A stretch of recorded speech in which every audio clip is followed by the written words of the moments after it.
One memorable video portrait that I found particularly engaging was Jennifer Tang's family video. What stood out to me the most in the video was the build-up and tension, as you're led to believe that the video is about this tragic story about an unnamed sister that terrorizes Trisha, making her break down in tears at the mere retelling of the story, only for the reveal to be her calling out Jules' name and panning over to a cat. It diffuses all of the tension and turns it into a comedy. It gives the video rewatch value.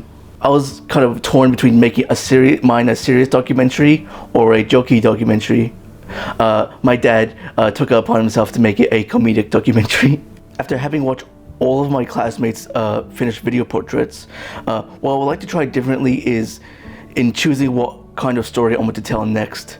Kazuki Maki's A Story of My Grandma, as well as Joshua Castillo's A Portrait of the Life of Roberto Castillo, involves elderly interviewees who tell stories accompanied with old photos of their loved ones. While I don't know many old people, I do know a trans person and a Filipino in Australia. If I ever get another chance, I would love to interview them as a minority living in Australia. It would be really fun. What these past 3 months changed about my appreciation of vlogging is just how hard it is to maintain. I used to think, wow, this guy just needs to film himself talking in front of the camera and he gets all that money. That's easy.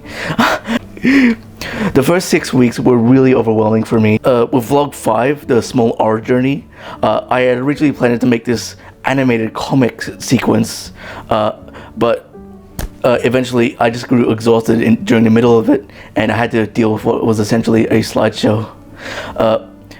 It really taught me to understand my strengths and limitations. A continuous light bulb moment for me was understanding Premiere Pro, as I've been curious how some effects are achieved, like color grading and fading colors in scenes. I feel like I could sell myself as a video editor more confidently now.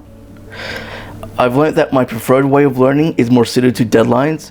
You give me a clear set of instructions and an example of what I need to do, and I'll do it. I found Scott McCloud's Blood in the Gutter in week 3 to be fascinating, as it allowed me to view films like a moving comic in what I want to show and what I don't want to show. Especially the line, observing the parts but perceiving the whole, as it's essentially about trusting your audience. What I found most challenging about the course was how open it required me to be. I end up too scared to bear my art to my classmates. I discovered that I'm good at pacing myself. I'm able to assign a bit of my work to myself each day, up to the due date. If I go beyond my plan and do more work in one day, it means that I freed up another day to take off or do even more work. Have a great semester, Heather.